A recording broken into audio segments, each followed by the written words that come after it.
Path of Exile's Delirium League added 2 really new interesting mechanics in Cluster Jewels and the Spellslinger support gem. And of course, it became my immediate quest to find the most fun way to utilize these new mechanics, of course, doing poison damage. So without further ado, let's introduce the PoisonSlinger Assassin. Now, before we get started in the gameplay above, you'll see me running through T16. Really juiced up maps. These are Delirium 1, 2 maps. T16, fully juiced up, fully fragged, fully sextants. And again, I do want to drive home that I'm SSF. So anything you see me doing here, while it might seem impressive, or maybe it's not super impressive to you, bear in mind that I'm an SSF player. So what that means is I'm solo self-found. So all the loot I have is stuff that I found myself. Obviously, if you play Trade League, you will crap all over the damage that I'm doing in the gameplay above. And you'll be able to get all this gear on the hella cheap. And of course, I'll provide some recommended uniques if you are playing Trade League. And these uniques go for like 20C. It just pisses me off as an SSF player. But again, fully juiced up maps. We're just flying through them, melting mobs, no big deal. So this whole build revolves around spell slinging. Spell slinging is a new thing in Delirium that basically allows you to reserve mana, and every single time you do any wand attack, and that could be your basic attack, it could be barrage, elemental hit, frenzy, kinetic blast, kinetic bolt, power siphon. Now for this particular setup, we decided to go with Val Power Siphon for quite a few reasons. This skill is actually kind of insane because it gives you free greater multiple projectiles, free culling strike, and power charges when you hit a rare or unique enemy. That's just the base gem. That's with no links. We're also utilizing the assassin side of the passive skill tree in Path of Exile to get piercing shots. And what piercing shots allows is for your power siphon to basically pierce through enemies. So it's basically like we get to pierce support skill gem for free. And on top of that, you can craft pierce additional targets on your helmets and your boots. So what you end up having is Val Power Siphon, which again gives you culling strikes, GMP, and power charges for free, but you also ended up getting pierce kind of for free through being an assassin and through your gear. And that's without any support gems. But back to what this is all about. So we're all about spell slinging. Now, I could have just made a build that's all about just doing a ton of damage with power siphon, because I could just juice that up and, get a bunch of auras and make that skill stronger. And I'd probably get almost as much damage as I do in this build. And it'd be a lot easier to do, but it's not as cool. So basically what I've done is instead of, having auras, and auras are kind of just boring, like they're just buffs, right? They're cool and they give you damage and that feels good, but they don't do anything. So the whole idea around this build is just to have a bunch of things to get cast just while you cast Power Siphon. And the other large motivation for this was Blade Vortex. Blade Vortex is one of the best ways to apply poison inside of the game of Path of Exile. But if some of you guys have played a Blade Vortex build, it is pretty resident sleeper. It's not a ton of fun to play. You basically just kind of run around, and then every once in a while you cast like an Unleash and you get a bunch of Blade Vortexes around you, and that's it. Like, you're not really casting anything else. You're just kind of walking around with the circle around you. And so I don't typically enjoy those kind of really passive play styles. So we knew that Blade Vortex would be a go-to skill. It's really good at stacking poisons.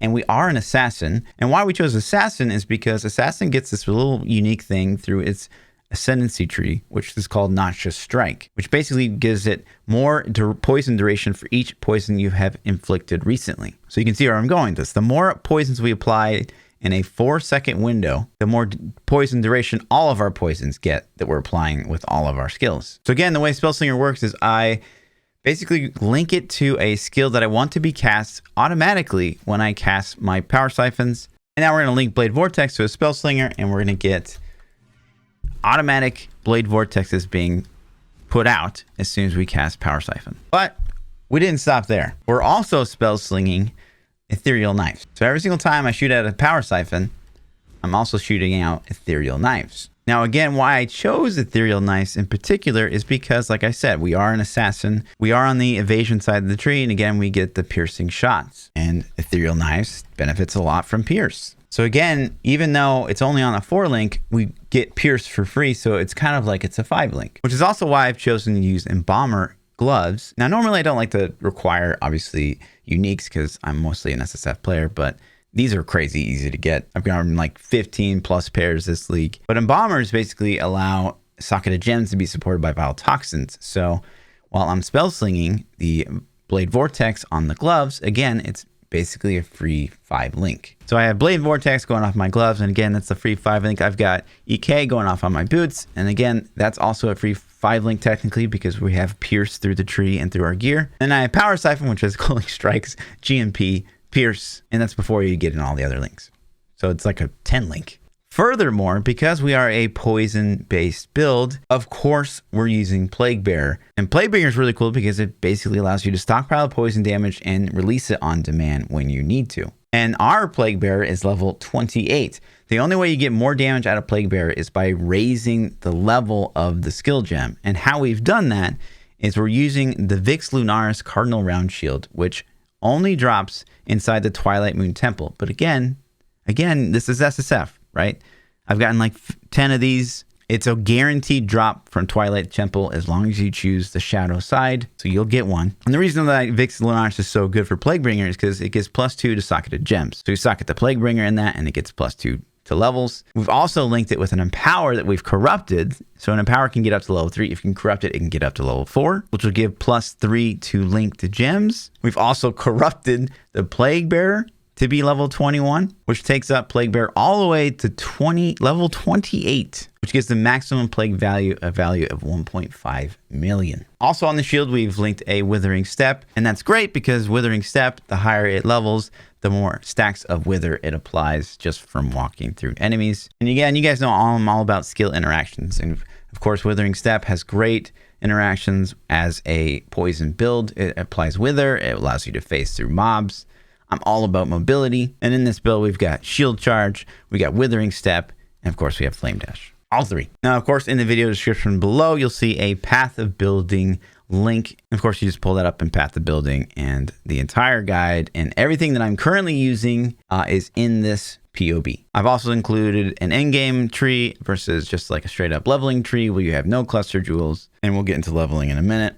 But looking at the skill tree, you can see I'm heavily using some of these new cluster jewels. Cluster jewels are some of the coolest things added to Path of Exile, which basically lets you create your own skill tree outside the boundaries of the Path of Exile skill tree, and allows for some pretty cool combinations and things that wouldn't normally be possible. Because this build is pretty niche, right? Like we're using an attack to trigger spells. So usually you have to invest pretty heavily into one or the other, right? So usually you're either a spellcaster or you do attacks. It's pretty rare to do both, which is why these cluster jewels are so cool with poison damage, is because poison is all about chaos. Like chaos is kind of like the parent of poison damage. Poison damage doesn't buff chaos damage, but chaos damage buffs poison damage. So all we have to do is stack chaos damage, and that's going to buff both our attack damage and our spell damage. And we're doing just that. We're also an assassin, so we want to build up the crit as high as we possibly can, because a lot of this revolves around the use of Perfect Agony, which makes you do more poison damage if you crit. Now, a question a lot of you guys are going to ask is, why are we using Corlitos if we have Perfect Agony on the skill tree? It's only for bosses, basically. As an assassin, you won't have 100% uptime on your flasks on bosses, so I just spec Perfect Agony for bosses. It's a little redundant for mapping, but the Corlitos signature flask also gives you 72% increased duration on your poisons, which is a ton of damage. So it's not like it's a flask that's going to waste. But to quickly run through these, again, keeping in mind that we're a health-based character, we're all about doing chaos damage, poison damage, and we're all about crit. Now, you'll be able to play with the skill tree inside the Path of Building link, but just to quickly go over some of the more unique things, obviously one is we are using a Thread of Hope with a large ring, and this is pretty great because mana is kind of an issue. The great news is if you don't have one, it's not a big deal because we come down all the way here for the Swift Venoms, and right next to Swift Venoms is a little mana leech node, and all you gotta do is pick up that first one. But I like to have a little bit more just to be a little bit more consistent. So we have a Thread of Hope, and that's picking up Soul Raker from the Claw Tree, which basically gives us 1.2 attack damage leeches life and 0.8 attack damage leeches mana. So all of our power siphons, as long as they hit enemies and do a ton of damage, which we do, we get all that life and mana leech back, and we get increased recovery from the leech, just from one node. And the great thing about Thread Hope is you don't have to allocate anything around it, which is pretty nutty. Placing it here allows us to pick up Hunter's Gambit from that bow tree, Master of Force, which is pretty nice because one of the things you're really going to struggle with this build is you're going to have to get Strength and Int. You're going to have to stat Strength and Int on some of your gear slots because we basically don't spec into any other side of the tree. So we're not going to get like any strength nodes. We're not going to get any int nodes. We're not going up here at all. We're investing everything into these cluster jewels. So you're going to need as much strength intelligence as you can get. So Master Force gives us 20 strength. Plus enemies have -5 physical reduction against our hits. And, you know, poison is based off of your physical and chaos damage. So this is no slouch. A 4% chance to deal double damage. Cool. It's not a high proc chance, but cool. And 20% increased physical again, because poison is based on physical and chaos. Entropy, no brainer. Damage over time, skill effect duration, sleight of hand, also no brainer using a one-handed weapon here. Will of Blades is not a ton of damage. It gives a little bit more crit. It's just something I've clicked until I can get like a couple more levels. Assassination, crit chance, crit multi, great. The other thing is down here, we have an Intuitive Leap jewel in this particular spot because it gives us a lot of kind of nice out of reach things that we normally wouldn't go for. So we get Acuity, which is accuracy and attack speed. Accuracy is going to be an issue for you as a wand slinger. So you want to make sure inside of your path to building that hit chance stays 100% if you can do it. But with Intuitive Leap, we can pick up all the passes in the radius without being connected. Survivalist is just really nice. It's just more evasion, elemental resistance, maximum cold, and chance to evade attacks. Great, great. Another Frenzy Charge. We will have pretty much permanent uptime on Frenzy Charges through Blood Rage. Unfortunately, no way of generating Frenzy Charges against a boss with no ads. Of course, we pick up Heartseeker for more crit damage. The other thing that's kind of driven a lot of the decisions here is we need poison on hit. I don't want to socket any poison support gems, right? That's kind of the goal with this. And so we make up that poison on hit chance through our passive skill tree. And that's why I routed the way I have, right? So we get 20% poison on hit chance through the Fatal Toxins tree over here. We get another 10% through Toxic Strikes down here. As an assassin, luckily we get a base 40% chance to poison on hit. So all that said and done, we got 70% chance to poison on hit through the skill tree. And with Coralito's signature flask, it's another 25%, so it's a 95% chance for your spells to apply poison. Now, as I said with cluster jewels, these things are awesome because, again, we are a hybrid character, right? We want attack and spell damage, which is pretty unique for Path of Exile. So all we're concerned with here is getting Chaos large cluster jewels. And there's a lot of good things that can roll on these bad boys. Wicked Paul is probably the best one. Look out for the suffix Unholy Grace because attack speed is pretty huge in this setup. Overwhelming Malice is really nice because it basically gives us permanent Unholy Might, which is just 30% physical damage is extra chaos damage, which is pretty nice, like easy 200, 300k damage. And you only need that once. Like, make sure you don't get that multiple times because you just need it once. Now, if your large cluster jewel is above eye level 75, you can get 2 empty jewel sockets on it, which allows you to branch that large cluster into 2 mediums. Now, for the medium cluster jewels, you're looking for the critical strike chance medium cluster, the chaos damage over time multiplier medium cluster, and of course, the damage over time multiplier cluster. Hemorrhage is going to be the best on all 3 of those. It just gives us more crits and a crit multi to poison basically that happens from crits. On the crit mediums, you can get Precise Commander, which basically gives you 50% crit and 15 crit multiplier. On at least one of your medium chaos damage over time, you're going to want to try to get Low Tolerance, which basically gives you an 8 damage over time multiplier for poison. But the cool thing here is you get poisons you inflict on enemies that aren't poisoned do 300% increased damage. So that first poison you apply to mobs is going to hit like a truck, which is awesome, especially for Delirium, because you're just kind of like tagging everything and then like running through mobs and never stopping your momentum. In Delirium, you never want to stop moving forward. You never want to like be like, oh, there's something back there, I should go pick it up. No, don't do that. Just walk forward. And this build is great at doing that. You just tag everything and just walk through. Everything will eventually die to poison. And that low tolerance is really nice for that first tag, because Power Siphon is your hardest hitting damage ability in this build. That's going to be the first thing that hits them. It's going to apply that crazy damage over time. Circuiting Oblivion across the damage over time multiplier cluster jewels. This thing is nutty damage. Definitely go with that. And of course, try to get a jewel socket in every single small jewel cluster. Life. Surging Vitality is crazy nice. Gives you 8% increased life. And every 5 seconds, you just get like a burst of health regen, which is really, really nice. I'd recommend maybe getting like 1 Feast of Flesh. We don't have a lot of life on hit in this build, so just a little bit of life on hit can go a long way. And of course, just a little bit more life leech is always nice. Look out for Fettle. Fettle is a very strong, small cluster jewel, notable passive that's very, very good. But that's basically a skill tree in a nutshell. Again, things to note, you're going to need accuracy, so make sure you're paying attention to your accuracy rating, your chance to hit inside of Path to Building. inside of your character skill tree. Because if you don't hit with your wand attack, you're losing out on a lot of damage. 2, attack speed is very important. You know, the more attack speed I have, the more obviously power siphons I can throw out, which, you know, does more damage, but also how many ethereal knives I can throw out.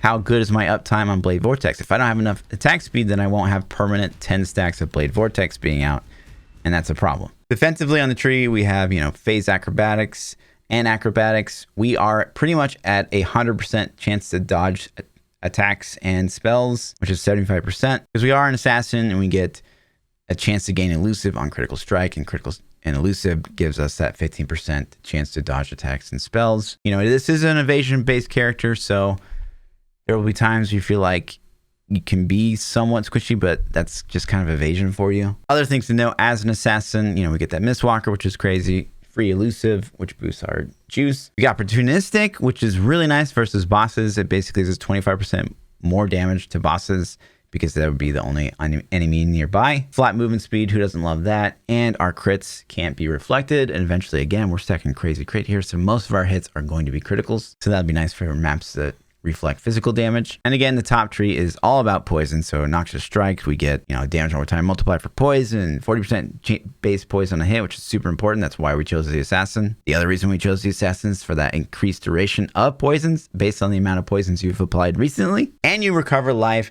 per poison affecting enemies you kill. So you get a lot of life back after you kill a giant pack of mobs. We also have Toxin Delivery, which again is all about crits and poisoning. So the poisons you inflict with criticals just deal 50% more damage. We get up to 2 base critical strike chance based on the poisons affecting the enemies. And then just a flat 20% physical is extra chaos. Like Assassin's so good for poison. Now, getting back to our Val Power Siphon 6 links. Again, you'd like to get Val Power Siphon because it's just a nice little boost to damage. Same thing with Blade Vortex. Getting a Val Blade Vortex can be huge. It's like basically a 2.5 million single target ability that you can just cast for free as long as you have the souls you need for it. So try to get Val Blade Vortex. Try to get Val Power Siphon. Very, very strong. With Power Siphon, we're linking the classic, you know, poison skill gem. Unbound Ailments gives a ton of poison damage over time. Added chaos damage support is just more chaos damage. I don't really need to say more about that. We were lucky enough to get an awakened one, so awesome. That never happens in SSF. Deadly Ailments, again, more damage over time. We're using Vile Toxins, so if they're affected by at least 9 poisons, then they get hit harder and for more poison damage, which is awesome because, again, we have lots of ways we're applying poisons here. And then No-Brainer Vicious Projectiles, we just get more chaos damage over time, more physical damage with the hits we inflict with the Power Siphon. With the Val Blade Vortex, of course, we're socketing those in their gloves because, again, we're using the Embalmers. Now, if you're an SSF player, quick tip, you're going to get a lot of these Embalmers. I would save them and use those as your double corruption. It's a pretty safe thing to double corrupt because you're going to have a backup ready to go. And you can hit some pretty crazy mods. I hit Enfeeble and Socketed Duration Gems, and it just so happens that Blade Vortex is a duration gem, so that's pretty nice. But with Blade Vortex, of course, we've got Spellslinger, Deadly Ailments, Unbound Ailments. That's going to be like pretty much the go-to choice for anything you support that you want to do poison damage. Same thing with Arthurian Knives. We've got that in our helmet right now with a Spellslinger attached to it. Unbound Ailments, Vile Toxins, no-brainer. Other things to note as far as our skill gems go, we do have a cast 1 damage steel skin setup. We are not running a molten shell here because we basically don't have any armor, so that would be a bad choice. So we're just running a steel skin linked to cast 1 damage taken. That's just that extra layer of protection so that I don't instantly just get one shot. With the amount of strength we have, again, this is where I talk about getting that extra strength. You'll need strength for some of your gear in this build, but you need most of your strength to just get like more cast 1 damage taken steel skin from this build. So again, you know, getting strength and intelligence anywhere you can is a pretty big deal. We're also getting a level of precision all the way up to level 15. I don't do it all the way to level 20 here because that just reserves too much of my mana that I'm comfortable with. But if you can get like mana on hit through maybe some of your support gems or your jewels on top of having mana leech, it might make you feel more comfortable to level your precision all the way up to level 20. So just play with your precision level. What's good? Are you running out of mana all the time? And then just land on whatever level that is. And obviously gives us more crit chance as well. So precision is a great skill gem for this. We're also using Blood Rage, which basically, as I said, gives you that permanent uptime on those Frenzy Charges. And we do have 4 Frenzy Charges in this build, which is no slouch. Each of those Frenzy Charges gives us like 200k plus damage. Outside of that, we got, the shield we already talked about, Empower linked with Withering, linked with Plague Bearer to juice those things up like crazy. We're running a shield charge with Fortify for the extra layer of toughness. And that's basically how this kind of works. We're going to Val Power Siphon to apply that initial stack of poison, and then we're going to rush in there, proc the Fortify, and then they'll get hit from our Val Blade Vortex, and we just kind of like walk through everything and just keep casting. And it's pretty nutty damage.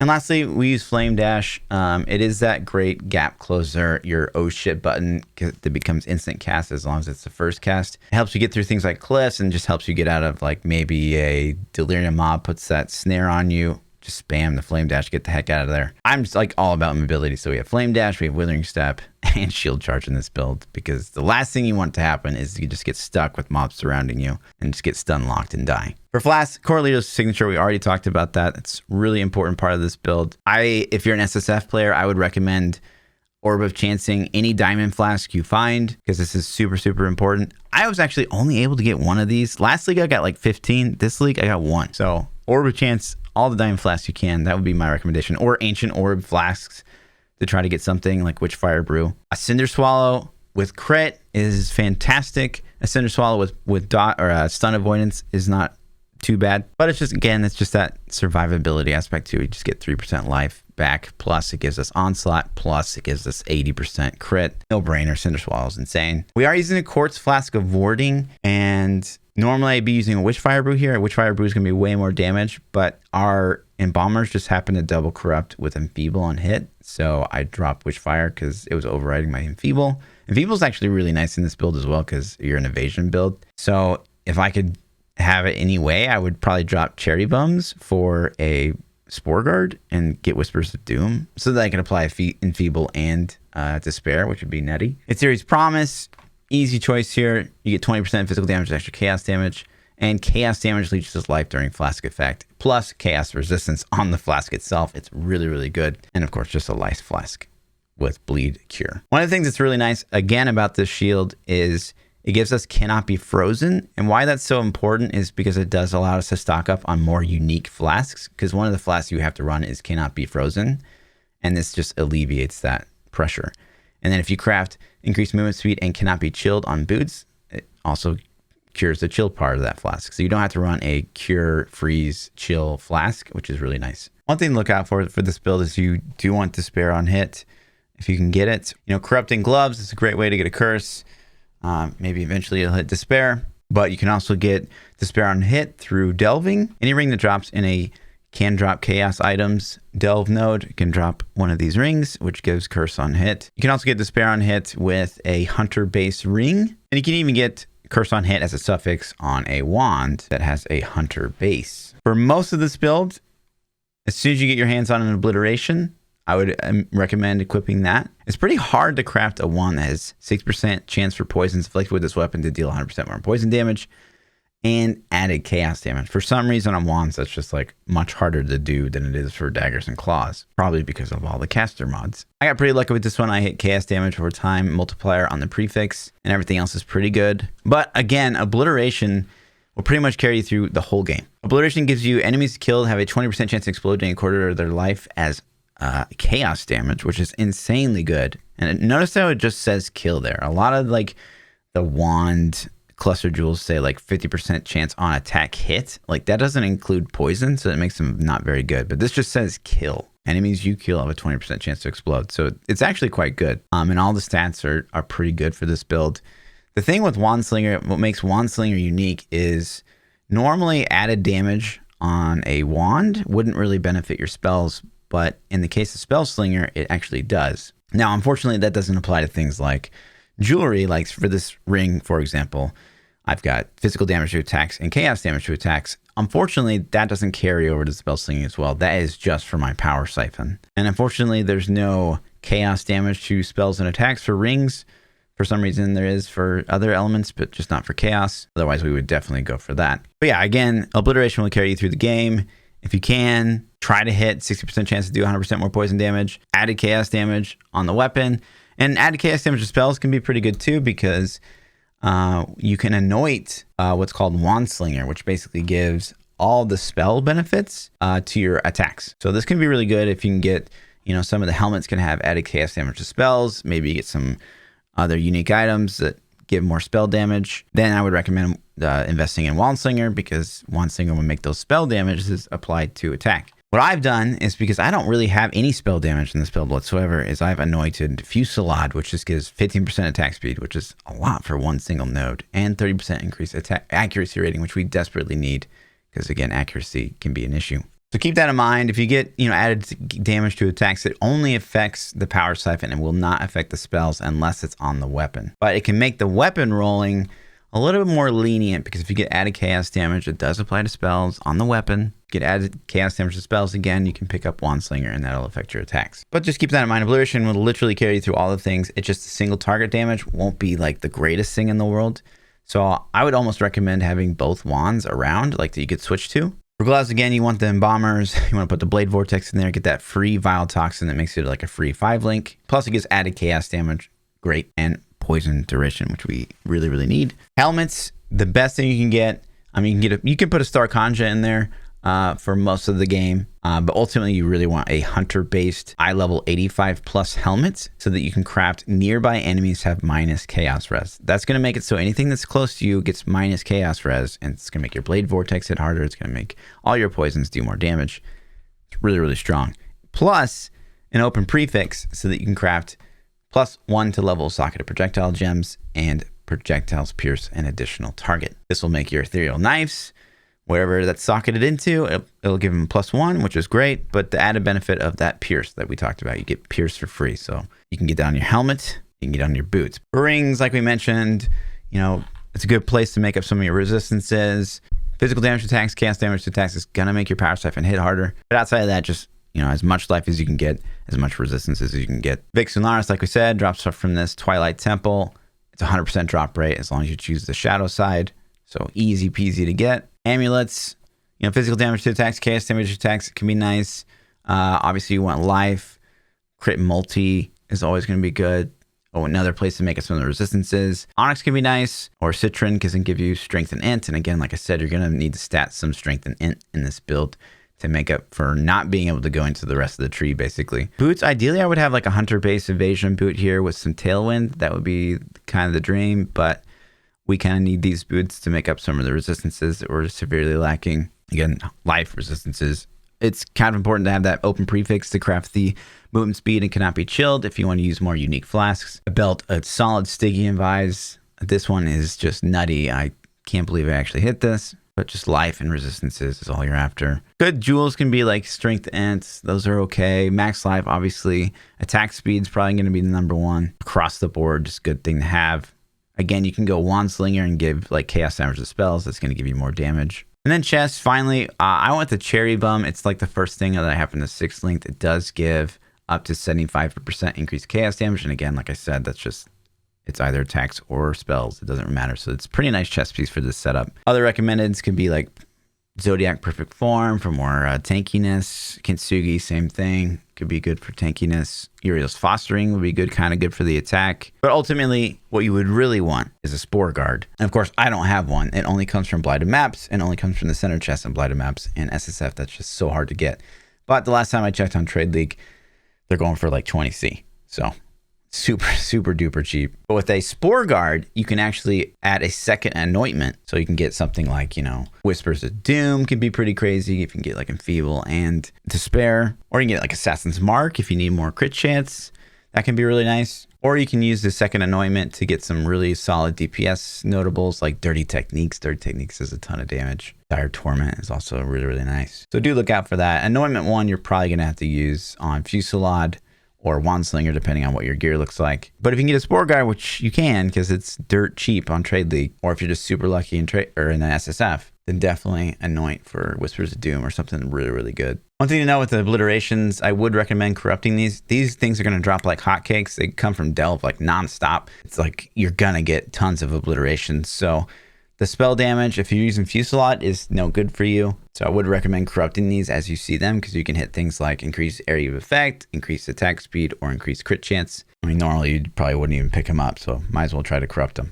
For leveling, again, we have on the path to building a leveling guide. We've got a skill tree set up here that doesn't require any cluster jewels whatsoever, which we'd recommend going up and getting some of the wand passives, going up and get some more of the health nodes, and just getting like the flat chaos mods. Like again, this build doesn't necessarily require cluster jewels, but like to really like min-max, yeah, you definitely want cluster jewels. This tower shield Lyco Sade, I don't even know how you say it, but makes it so your hits can't be evaded. That can be a really nice leveling item, or even an endgame item if you just like don't want to make up the accuracy anywhere.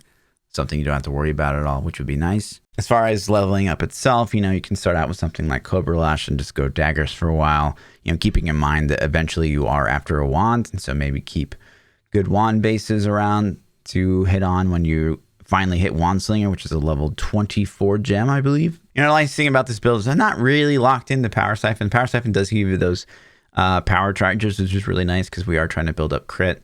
But I mean, you can use anything you want. Kinetic Bolt, Kinetic Blast, Frenzy, Barrage, all of those would be decent choices. For Pantheon, I mean, Lunarius is going to be good as an evasion-based build. You get that additional dodge, attack, and spells. Just make sure you hit that cap. I usually say Growth Cool on Minor. It's just all around good. And then sometimes I'll have Shikari on if I see that the map mod has poison or I'm about to fight the poison conqueror. Outside of that, I don't really switch.